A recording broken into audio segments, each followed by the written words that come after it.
Rezultati i dal nga procesi 9 vjeçar i vettingut duhet ruhet përmes mekanizmave ligjor që janë krijuar nga reforma në drejtësi.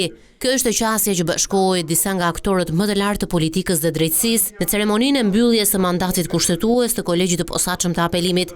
Kreu i SPAK, Lodian Braho, u shpreh se vettingu ripërtëriu sistemin dhe ndërtoi standarde të reja, duke ndikuar në besimin e qytetarëve te drejtësia. Integriteti i sistemit të drejtësisë nuk mbrohet vetëm në standarde deklarative, por me veprime konkrete, me hetimet profesionale dhe me përgjegjësi të barabartë para ligjit. Reforma në drejtësi krijoi institucione të reja dhe u dha atyre përgjegjësi të mëdha.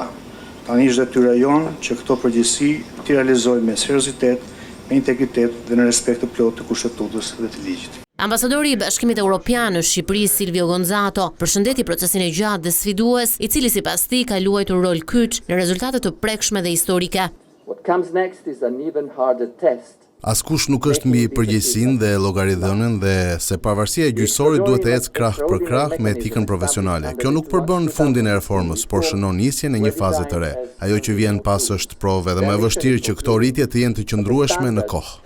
Ndërkaq kryetaria e gjykatës kushtetuese Fiona Papajorgji është së një të zbindje, ndërsa nënvizon ndikimin që reforma në drejtësi ka në procesin e antarësimit në Union.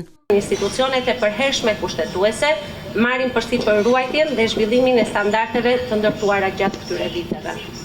Në këtë kuadër, roli i gjykatës kushtetuese merr një rëndësi të veçantë. Kompetencat që kushtetuta i ka besuar asaj në vijim të përfundimit të procesit të vettingut nuk përfaqësojnë thjesht një transferim formal funksionesh. Të pranishëm ishin edhe zëvendës kryeministri Albana Koçiu dhe kryeparlamentari Niko Peleshi.